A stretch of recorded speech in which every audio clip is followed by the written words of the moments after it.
Radio Tehran, শুরু হচ্ছে বিশ্ব সংবাদ।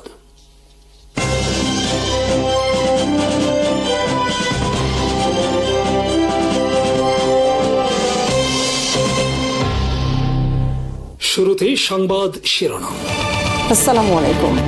আমেরিকান রণতরীতে হামলা ইরানের, যুক্তরাষ্ট্রের পাল্টা হামলায় তলিয়ে গেছে ইরানের 6 রণতরী। যে কোনো সময় পূর্ণ যুদ্ধ শুরু। সংযুক্ত আরব আমিরাতে অর্ধ শতাধিক ব্যালিস্টিক মিসাইল ও ড্রোন হামলা ইরানের। জ্বলছে ফুজাইরাহ তেল ক্ষেত্র। হরমুজ প্রণালীতে জাহাজ চলাচলে ইরানের কঠোর সতর্কবার্তা। ট্রাম্পের হুঁশিয়ারি ইরানকে উড়িয়ে দেওয়ার। পুনরায় হামলার জন্য প্রস্তুত ইসরায়েল আর্মি। হরমুজ প্রণালীতে সোমবার যুক্তরাষ্ট্রের ডেস্ট্রয়ার রণতরীতে বড় ধরনের হামলা চালিয়েছে ইরান। জবাবে যুক্তরাষ্ট্র ইরানের 7টি ফাস্ট বোট বা দ্রুতগামী ক্ষুদ্র রণতরীতে হামলা চালিয়েছে। এতে ডুবে গেছে ইরানের 6টি ফাস্ট বোট রণতরী। মধ্যপ্রাচ্য ভিত্তিক যুক্তরাষ্ট্রের সেন্ট্রাল কমান্ড প্রধান অ্যাডমিরাল ব্রাড কুপার গণমাধ্যমের কাছে বলেছেন, সোমবার হরমুজ প্রণালীতে আমাদের একাধিক ডেস্ট্রয়ার লক্ষ্য করে ইরান বেশ কয়েকটি ব্যালিস্টিক মিসাইল, ক্রুজ মিসাইল, ড্রোনের সাহায্যে একযোগে হামলা চালায়। তবে আমরা তাদের প্রত্যেকটি আক্রমণ সাগরেই প্রতিহত করেছি। আমাদের পাল্টা হামলায় ডুবে গেছে ইরানের 6টি ফাস্ট বোট বা দ্রুতগামী ক্ষুদ্র রণতরী। ব্রাড কুপার বলেন, ইরানের ফার্স্ট হামলা ডুবিয়ে দেওয়ার ক্ষেত্রে হেলিকপ্টার ব্যবহার করা হয়েছে। তবে ইরান এ দাবি অস্বীকার করে বলেছে, যুক্তরাষ্ট্র তাদের 2টি বেসামরিক জাহাজে হামলা চালিয়েছে এবং এতে 7 নাবিক নিহত হয়েছেন। ব্রাড কুপার ইরানকে সতর্ক করে বলেন, আপনাদের যে শক্তি তা দিয়ে আমাদের কিছু করতে পারবেন না। আমরা 15,000-এর বেশি নৌ-চৌকস সেনা, অভেদ্য ডেস্ট্রয়ার, সাবমেরিন সহ অনেক শক্তিশালী রণতরী নিয়ে হরমুজ প্রণালীতে অবস্থান করছি। আমাদের আক্রমণ করতে এলে নিজেরাই পুরোপুরি ধ্বংস হয়ে যাবেন। যুক্তরাষ্ট্রের রণতরী ছাড়া ইরান সোমবার হরমুজ প্রণালীতে হামলা চালিয়েছে দক্ষিণ কোরিয়া ও সংযুক্ত আরব আমিরাতের 2টি পণ্যবাহী জাহাজে। হামলায় দক্ষিণ কোরিয়ার জাহাজে বড় মাত্রার অগ্নিকাণ্ড ঘটে। ইরানের নির্দেশনা অমান্য করে জাহাজ দুটি প্রণালী অতিক্রমের চেষ্টা করলে হামলা চালায় ইরান। দক্ষিণ কোরিয়ার জাহাজ চলাচল সংস্থা HMM এর পক্ষ থেকে জানানো হয়েছে, হামলায় জাহাজটির ইঞ্জিন রুমে আগুন ধরেছে। আক্রান্ত জাহাজ থেকে নাবিকদের উদ্ধারের চেষ্টা চলছে। ইরান বড় ধরনের মিসাইল ও ড্রোন হামলা চালিয়েছে ইসরায়েলের দোসর সংযুক্ত আরব আমিরাতে। হামলায় অর্ধ শতাধিক ব্যালিস্টিক মিসাইল, ক্রুজ মিসাইল ও আত্মঘাতী ড্রোন ব্যবহার করেছে ইরান। যুক্তরাষ্ট্রের পদলেহি সংযুক্ত আরব আমিরাত জানিয়েছে, সোমবার তারা ইরানের 19টি ব্যালিস্টিক মিসাইল, 3টি ক্রুজ মিসাইল ও বিপুল সংখ্যক ড্রোন প্রতিহত করেছে। তবে ইরানের ড্রোন হামলায় বড় ধরনের অগ্নিকাণ্ডের ঘটনা ঘটেছে দেশটির ফুজাইরা তেল শিল্প এলাকায়। এতে কমপক্ষে 3 জন ভারতীয় আহত হয়েছেন। সোমবার সংযুক্ত আরব আমিরাতে ইরানের হামলার পর সেখানকার যুক্তরাষ্ট্র দূতাবাস থেকে আমেরিকান নাগরিকদের সতর্ক করা হয়েছে পুনরায় বিমান হামলা থেকে রক্ষায়। সোমবার হরমুজ প্রণালী ও সংযুক্ত আরব আমিরাতে হামলার ঘটনায় নতুন করে উত্তেজনা ছড়িয়ে পড়েছে। 8 এপ্রিল যুদ্ধবিরতির পর সোমবার ইরান বড় পরিসরে হামলা পরিচালনা করল সংযুক্ত আরব আমিরাতে। এই ঘটনার পর যুদ্ধবিরতি আর কার্যকর আছে কিনা জানতে চাইলে ডোনাল্ড ট্রাম্প সাংবাদিকদের কোনো জবাব দিতে পারেননি। তিনি বলেছেন, ইরান যদি তাদের কোনো রণতরীতে হামলা চালায় তাহলে তাদেরকে পৃথিবীর বুক থেকে মুছে ফেলা হবে। ট্রাম্পের এই হুমকির পর ইসরায়েল আর্মি জানিয়েছে, ইরানে পুনরায় হামলার জন্য তারা সম্পূর্ণরূপে প্রস্তুত। পুনরায় যদি ইরানে হামলা চালানো হয় তবে তাদেরও পরিণতি হবে গাজার মতো। আমরা এবার আমাদের শত্রুকে চিরতরে নির্মূল করে তবে অভিযান শেষ করব। বিশ্লেষকদের মতে সোমবারের ঘটনার পর যে কোনো সময় পূর্ণ যুদ্ধ শুরু হতে পারে। এদিকে যুক্তরাষ্ট্র সোমবার থেকে শুরু করেছে এসকর্ট মিশন। বিশ্বের সবচেয়ে বড় জাহাজ চলাচল কোম্পানি মাইরস্ক জানিয়েছে, যুক্তরাষ্ট্র নেভির পাহারায় তাদের একাধিক জাহাজ সোমবার হরমুজ প্রণালী অতিক্রম করেছে। এর মধ্যে একটি জাহাজ ছিল যুক্তরাষ্ট্রের পতাকাবাহী এবং আরেকটি ডেনমার্কের। ইরান আহ্বান জানিয়েছে এসকর্ট মিশন বন্ধ করার, অন্যথায় তারা হামলা পরিচালনা করবে সামরিক বেসামরিক সব জাহাজে। সংযুক্ত আরব আমিরাতে ড্রোন ও ক্ষেপণাস্ত্র হামলার সঙ্গে কোনো ধরনের সংশ্লিষ্টতার কথা অস্বীকার করেছে ইরান। দেশটির সিনিয়র সেনা কর্মকর্তাদের বরাত দিয়ে ইরানের রাষ্ট্র সংবাদ মাধ্যমগুলো জানিয়েছে, আরব আমিরাতকে লক্ষ্যবস্তু করার কোনো পরিকল্পনা তেহরানের ছিল না। ইরানের সামরিক বাহিনীর সংশ্লিষ্ট কর্মকর্তারা স্পষ্টভাবে জানিয়েছেন, এই হামলাগুলো ইরানের ভূখণ্ড থেকে চালানো হয়নি কিংবা এর পেছনে তেহরানের কোনো ভূমিকা নেই। সংযুক্ত আরব আমিরাত অভিযোগ করেছে, মিসাইল ও ড্রোনগুলো ইরানের দিক থেকে এসেছে। তবে হামলা হামলার সঙ্গে ইরান তাদের সংশ্লিষ্টতা অস্বীকার করার পর হামলা নিয়ে রহস্য দেখা দিয়েছে। এর আগে সৌদি আরবেও বেশ কিছু হামলার ঘটনা ইরান অস্বীকার করেছে। অভিযোগ রয়েছে ইসরায়েল এই ধরনের হামলা করে থাকতে পারে পুনরায় যুদ্ধ শুরু করার জন্য। কারণ আন্তর্জাতিক বিভিন্ন গণমাধ্যমে প্রকাশিত খবরে বলা হয়েছে ট্রাম্প প্রশাসনের যুদ্ধবিরতি ঘোষণায় সন্তুষ্ট নন নেতানিয়াহু প্রশাসন। এমনকি বর্তমানে যুদ্ধবিরতি ও যুদ্ধ বন্ধ চেষ্টায় ট্রাম্প প্রশাসন নেতানিয়াহু প্রশাসনকে তেমন পাত্তা দিচ্ছে না। এতে ক্ষুব্ধ নেতানিয়াহু প্রশাসন এবং তারা চাইছে যে কোনোভাবে আবার যুদ্ধ শুরু করতে। ইরান দাবি করেছে সোমবার হরমুজ প্রণালী এলাকায় আমেরিকান নৌবাহিনীর ডেস্ট্রয়ারগুলো গতিবিধি নজরদারির পর তাদের সতর্ক করা হয় এবং শেষ পর্যন্ত সতর্কতামূলক গুলি ছোড়া হয়েছে। ইরানের সেনাবাহিনীর জনসংযোগ দপ্তরের বরাতে জানানো হয় ওমান সাগরে অবস্থানরত মার্কিন ডেস্ট্রয়ারগুলো তাদের রাডার বন্ধ করে হরমুজ প্রণালীর দিকে অগ্রসর হওয়ার চেষ্টা করে। বিষয়টি শনাক্ত করার পরই ইরানের নৌবাহিনী রেডিও বার্তার মাধ্যমে সতর্ক বার্তা পাঠায় এবং যুদ্ধবিরতি লঙ্ঘনের সম্ভাব্য ঝুঁকি সম্পর্কে সতর্ক করে। তবে ইরানের দাবি অনুযায়ী মার্কিন ডেস্ট্রয়ারগুলো ওই সতর্ক বার্তা উপেক্ষা করে। এরপর ডেস্ট্রয়ার লক্ষ্য করে গুলি ছোড়ে ইরান নেভি। ইরানের রাষ্ট্রীয় সংবাদ মাধ্যমের খবরে বলা হয় শত্রুপক্ষের জাহাজগুলোর কাছে ক্রুজ ক্ষেপণাস্ত্র, রকেট এবং অ্যাটাক ড্রোনের মাধ্যমে সতর্কতামূলক গুলি ছোড়া হয়। এরপর যুক্তরাষ্ট্র আর্মি সেখানে হেলিকপ্টার অভিযান পরিচালনা করে। এদিকে সেন্ট্রাল কমান্ড প্রধান ব্রাড কোপার স্বীকার করেছেন Iran ballistic missile, cruise missile ও ড্রোনের সাহায্যে যুক্তরাষ্ট্রের ডেস্ট্রয়ারে হামলা চালিয়েছে, কিন্তু সেন্ট্রাল কমান্ড বা সেন্টকম জানিয়েছে তাদের যুদ্ধ জাহাজে ইরান হামলা চালিয়েছে বলে যে দাবি করা হয়েছে তা অসত্য। এক্সের এক পোস্টে সেন্টকম বলেছে যুক্তরাষ্ট্রের নৌবাহিনীর কোনো জাহাজে হামলা হয়নি। তারা আরও জানায় যুক্তরাষ্ট্রের বাহিনী প্রজেক্ট ফ্রিডম এ সহায়তা করছে এবং ইরানের বন্দরে নৌ অবরোধ কার্যকর করছে। ব্রাড কুপারের বক্তব্য প্রচার করেছে যুক্তরাষ্ট্রের ডিফেন্স নিউজ সহ আরও বিভিন্ন গণমাধ্যম।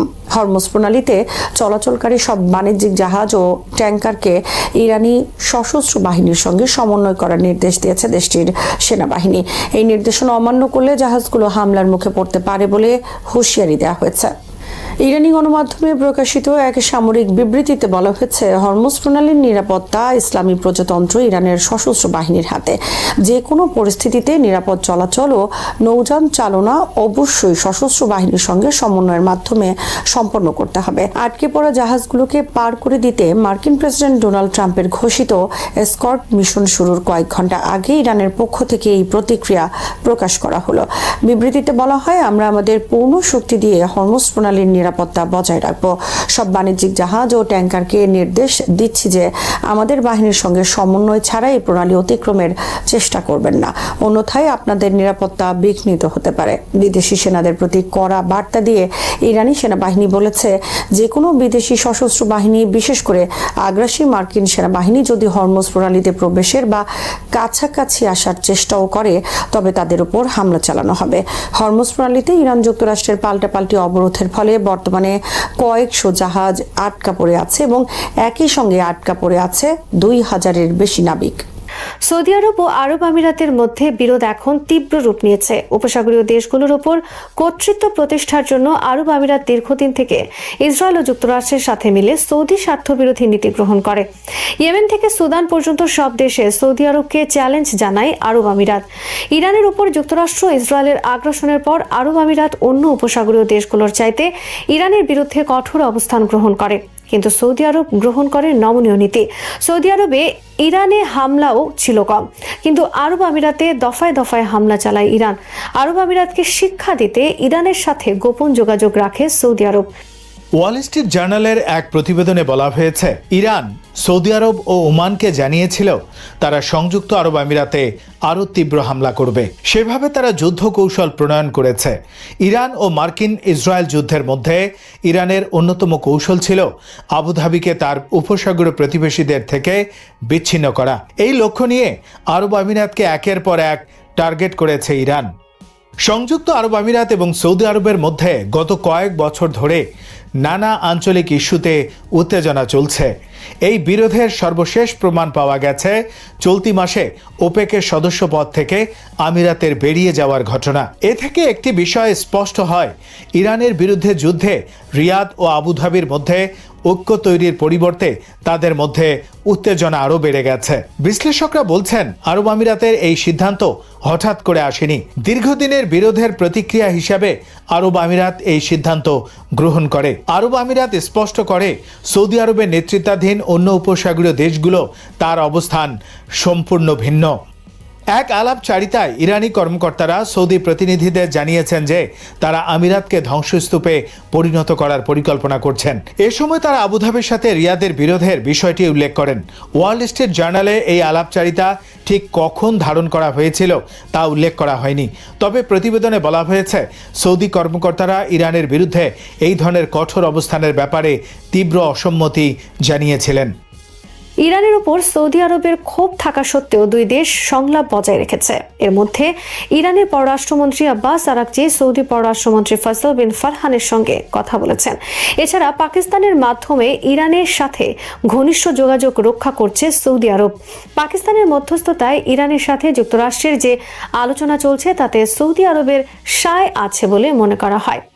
আরব আমিরাতকে ঘিরে ইরানের অবস্থান প্রমাণ করে তেহরান উপসাগরীয় দেশগুলোর মধ্যকার ফাটল সম্পর্কে সচেতন। মার্কিন যুক্তরাষ্ট্রের অংশীদার আরব রাজতান্ত্রিক দেশগুলোর মধ্যে দূরত্ব আরও বাড়িয়ে দেওয়ার মাধ্যমে ইরান কৌশলগত সুবিধা নেয়ার চেষ্টা করছে। সৌদি আরব এই অঞ্চলের বৃহত্তম দেশ। সংযুক্ত আরব আমিরাতের মতো তাদেরও বিদেশে প্রভাব বিস্তারের উচ্চাকাঙ্ক্ষা রয়েছে। এ নিয়ে আরব আমিরাতের সাথে সৌদি আরবের দ্বন্দ্ব বেশ পুরনো। ইরানের সাথে যুদ্ধ শুরু হওয়ার ঠিক আগেই সৌদি আরব ইয়েমেনে আমিরাতের মিত্রদের উপর হামলা চালিয়েছিল। এমনকি সুদানের গৃহযুদ্ধেও এই দুই দেশ বিপরীত পক্ষগুলোকে সমর্থন দিচ্ছে। চলমান যুদ্ধের মধ্যেও কোনো দেশই একে অপরের বিরুদ্ধে চাল চালতে পিছপা হয়নি। সৌদি আরবের অর্থায়নে পাকিস্তান থেকে পাঠানো অস্ত্রের চালান মার্চ মাসে পূর্ব লিবিয়ার খলিফা হাফতারের কাছে পৌঁছাতে শুরু করেছে। রিয়াদ মূলত হাফতারের বাহিনীকে আমিরাতের প্রভাব বলয় থেকে বের করে আনার চেষ্টা করছে।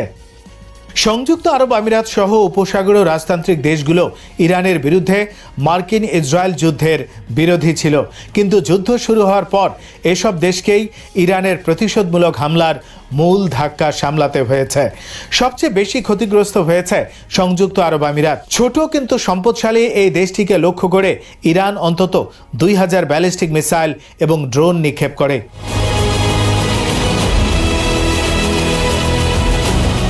সংযুক্ত আরব আমিরাত, সৌদি আরব, কাতার, বাহরাইন এবং কুয়েত এই দেশগুলোতে বর্তমানে হাজার হাজার মার্কিন সেনা অবস্থান করছে।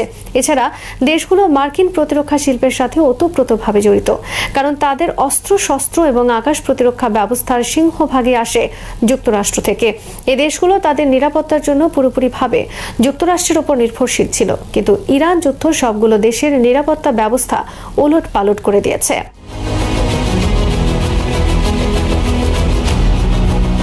ইরানের উপর যখন যুক্তরাষ্ট্র ও ইসরায়েল হামলা শুরু করে তখন এইসব দেশ বুঝতে পারে তারা কি পরিস্থিতির মধ্যে পড়তে যাচ্ছে। ইরানের উপর হামলা না করার অনুরোধ উপেক্ষা করায় আমেরিকার প্রতি এক ধরনের হতাশা থাকা সত্ত্বেও এই অঞ্চলের দেশগুলো শেষ পর্যন্ত যুক্তরাষ্ট্রের পাশে দাঁড়িয়েছে। কিন্তু এসব দেশের প্রতিক্রিয়ার ধরন এক এক দেশের ক্ষেত্রে এক এক রকম ছিল।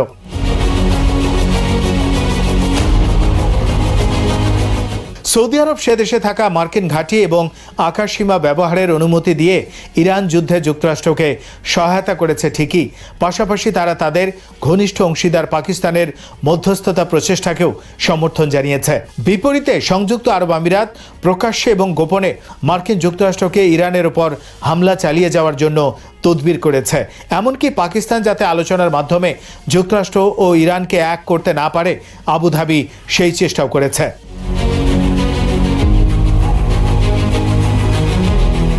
এই যুদ্ধ সংযুক্ত আরব আমিরাত ও ইসরায়েলের মধ্যকার অংশীদারিত্ব আরও মজবুত করেছে। ফিনান্সিয়াল টাইমসের প্রতিবেদন অনুযায়ী ইরানের হামলার সময় ইসরায়েল আমিরাতে একটি লেজার ডিফেন্স সিস্টেম এবং অন্যান্য উন্নত অস্ত্রশস্ত্র পাঠিয়েছে।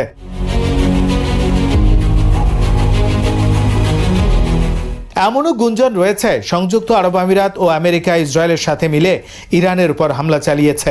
ইরানের দক্ষিণাঞ্চলীয় সিরাজ এলাকায় চীনের তৈরি একটি উইংলুং 2 ড্রোন ভূপাতিত হয়। এরপর ওপেন সোর্স ইন্টেলিজেন্স বিশ্লেষকরা প্রশ্ন তোলেন, ইরানে কিভাবে চীনা ড্রোন হামলা চালালো? চীনা এই ড্রোন আছে শুধুমাত্র আরব আমিরাতের কাছে।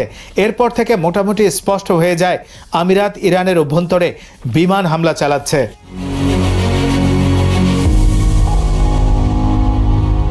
ইরানি হামলার সবচেয়ে ঝুঁকিপূর্ণ দেশ হলো আরব আমিরাত। উপসাগরীয় দেশগুলোর মধ্যে আরব আমিরাত আন্তর্জাতিক পর্যটকদের সবচেয়ে আগ্রহের জায়গা।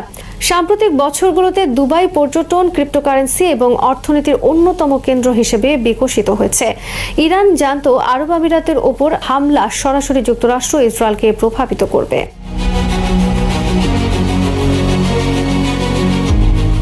ইরানের হামলায় সবচেয়ে ক্ষতিগ্রস্ত হয়েছে আরব আমিরাত। পর্যটনের অভাবে দুবাইয়ের বেশ কয়েকটি নামী হোটেল বর্তমানে ছাড় দিচ্ছে। ইতিমধ্যে দেশটির পর্যটক আনাগোনাও অনেক কমে গেছে। এই শহরের অন্যতম বিখ্যাত হোটেল বুর্জ আল আরব গত 18 মাস ধরে সংস্কার কাজের জন্য বন্ধ রাখা হয়েছে। যুদ্ধের শুরুর দিকে ইরানের একটি গোলার আঘাতে হোটেলটি ক্ষতিগ্রস্ত হয়েছিল।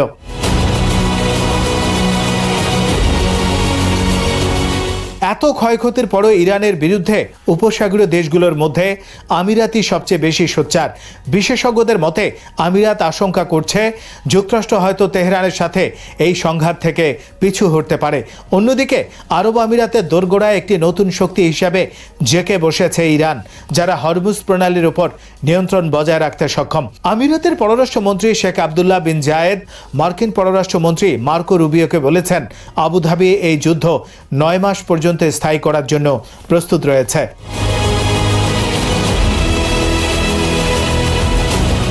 যুক্তরাষ্ট্র ও ইসরায়েলকে নিয়ে ইরানের ওপর দীর্ঘমেয়াদী হামলা চালানোর ব্যাপারে আরব আমিরাতের আগ্রহ তেহরানের অজানা নয়।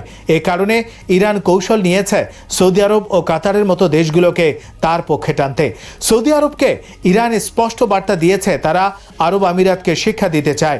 সৌদি আরব তাতে পুরোপুরি সম্মতি না জানালেও নীরব সম্মতি যে থাকবে তা অনুমান করা যায়।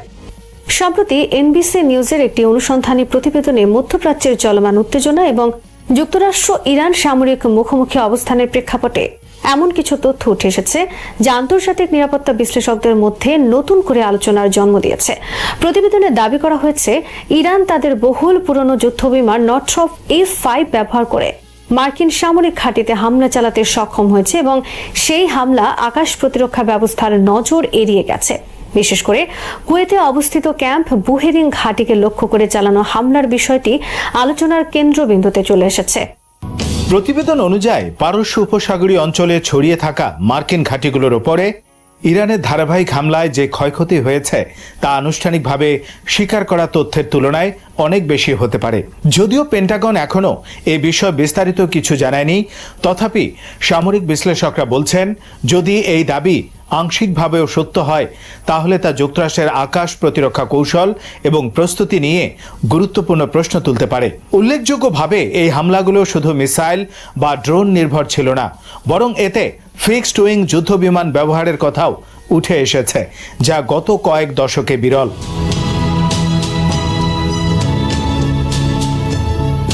নর্থ্রপ F-5 যুদ্ধ বিমানটি মূলত 1960-এর দশকে তৈরি একটি হালকা ও বহুমুখী প্ল্যাটফর্ম, যা বিভিন্ন দেশে প্রশিক্ষণ ও সীমিত যুদ্ধ মিশনের জন্য ব্যবহার হয়ে আসছে।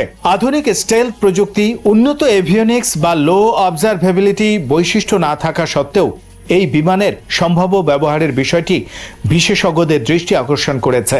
কারণ আধুনিক যুদ্ধক্ষেত্রে যেখানে পঞ্চম প্রজন্মের স্টেলথ ফাইটার এবং অত্যাধুনিক রাডার ব্যবস্থার আধিপত্য, সেখানে একটি পুরনো প্ল্যাটফর্মের সফলতার দাবি স্বাভাবিকভাবেই প্রশ্ন তৈরি করেছে।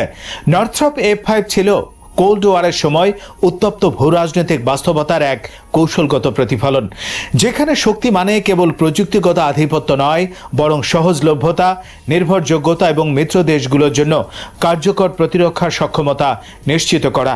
1950-এর দশকের শেষ দিকে নর্থ্রপ কর্পোরেশন যখন এই যুদ্ধ বিমানটি নকশা করে, তখন তাদের লক্ষ্য ছিল একটি হালকা, কম খরচের কিন্তু উচ্চ কার্যক্ষমতার ফাইটার তৈরি করা, যা উন্নয়নশীল ও মিত্র দেশগুলো সহজেই ব্যবহার করতে পারে।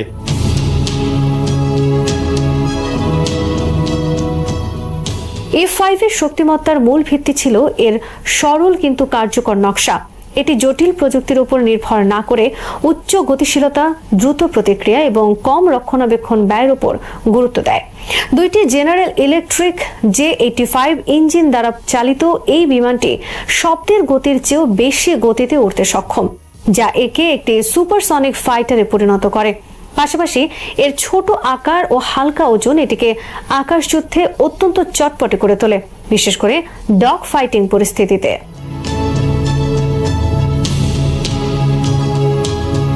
প্রেক্ষাপটের দিক থেকে F5 মূলত কোল্ড ওয়ার সময়ে যুক্তরাষ্ট্রের একটি বৃহত্তর সামরিক ও কূটনৈতিক কৌশলের অংশ ছিল।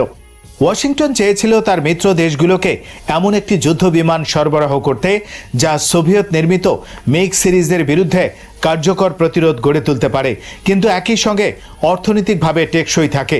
এই কারণে F5 দ্রুতই এশিয়া, মধ্যপ্রাচ্য ও ল্যাটিন আমেরিকার বহু দেশের বিমান বাহিনীতে জনপ্রিয় হয়ে ওঠে।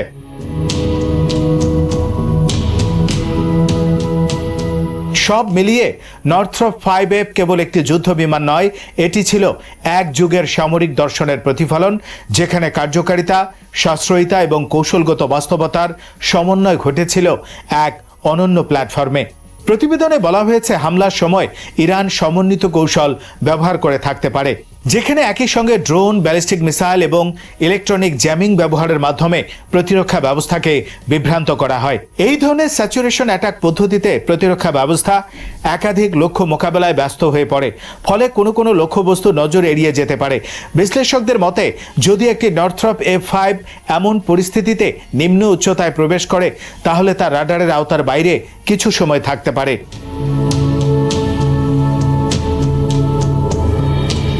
ক্যাম্প বোয়েরিং ঘাঁটি যুক্তরাষ্ট্রের জন্য একটি গুরুত্বপূর্ণ লজিস্টিক ও অপারেশনাল কেন্দ্র হিসেবে বিবেচিত। এখানে হাজার হাজার সেনা মোতায়েন থাকে এবং এটি মধ্যপ্রাচ্যে মার্কিন সামরিক উপস্থিতির একটি গুরুত্বপূর্ণ অংশ। ফলে এই ঘাঁটিতে কোনো ধরনের সফল হামলার দাবি স্বাভাবিকভাবে কৌশলগত গুরুত্ব বহন করে।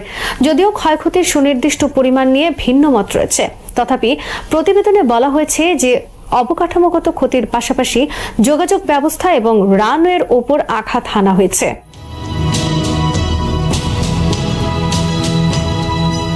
সামরিক বিশ্লেষকরা বলছেন, আধুনিক আকাশ প্রতিরক্ষা ব্যবস্থা যেমন বহু স্তর বিশিষ্ট, তেমনি এটি শতভাগ অপ্রবেশযোগ্য নয়। এতে রয়েছে radar, satellite, airborne warning system এবং মিসাইল প্রতিরক্ষা ব্যবস্থা, যেগুলো সমন্বিতভাবে কাজ করে। কিন্তু বাস্তব যুদ্ধ পরিস্থিতিতে, বিশেষ করে যখন একাধিক দিক থেকে সমন্বিত আক্রমণ করা হয়, তখন কিছু সীমাবদ্ধতা দেখা দিতে পারে। এই সীমাবদ্ধতাকেই কাজে লাগানোর চেষ্টা করা হয়ে থাকে।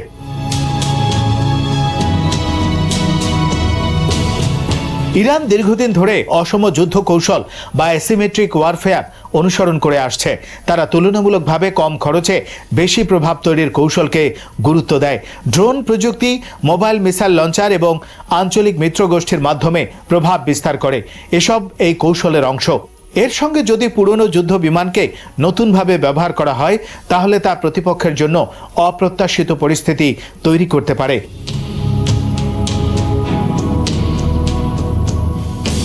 এখানে মনস্তাত্ত্বিক প্রভাবের বিষয়টিও গুরুত্বপূর্ণ।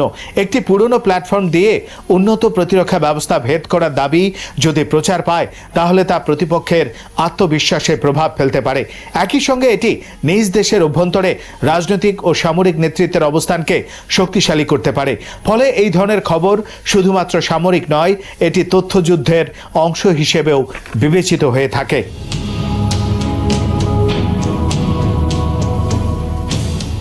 প্রতিবেদনে আরও উল্লেখ করা হয়েছে যে মধ্যপ্রাচ্যের বিভিন্ন দেশে ছড়িয়ে থাকা মার্কিন ঘাঁটিগুলোর উপর একাধিক হামলা হয়েছে, যেখানে কমান্ড সেন্টার, রাডার ব্যবস্থা এবং যোগাযোগ অবকাঠামো ক্ষতিগ্রস্ত হয়েছে বলে দাবি করা হয়েছে। যদিও এসব তথ্য স্বাধীনভাবে যাচাই করা কঠিন, তথাপি এটি স্পষ্ট যে এই অঞ্চলে উত্তেজনা বৃদ্ধি পেয়েছে এবং সামরিক ঝুঁকি আগের তুলনায় বেশি।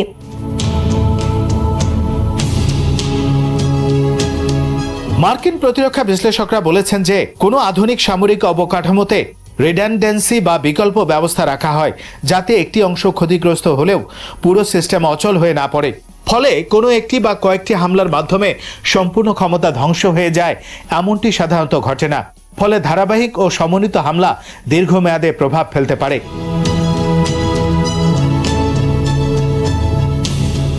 এই প্রেক্ষাপটে প্রশ্ন উঠেছে, ভবিষ্যতে যুদ্ধ কি আরো বেশি অনিশ্চিত ও জটিল হয়ে উঠছে? অনেক বিশ্লেষক মনে করছেন, প্রযুক্তিগত অগ্রগতি যতই হোক না কেন, কৌশলগত উদ্ভাবন এবং অপ্রত্যাশিত পদ্ধতির গুরুত্ব কখনোই কমে না। বরং বর্তমান যুগে এই দুইয়ের সমন্বয় যুদ্ধের ফল নির্ধারণে বড় ভূমিকা রাখছে।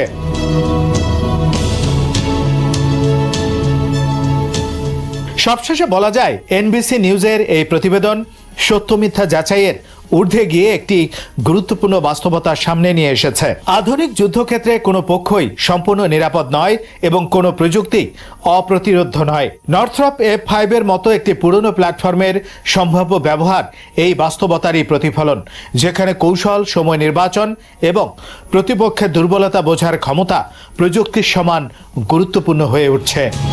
শ্রোতা বন্ধুরা, বিশ্ব সংবাদে এই ছিল আমাদের সর্বশেষ আয়োজন। সঙ্গে থাকার জন্য আপনাদের সবাইকে অসংখ্য ধন্যবাদ।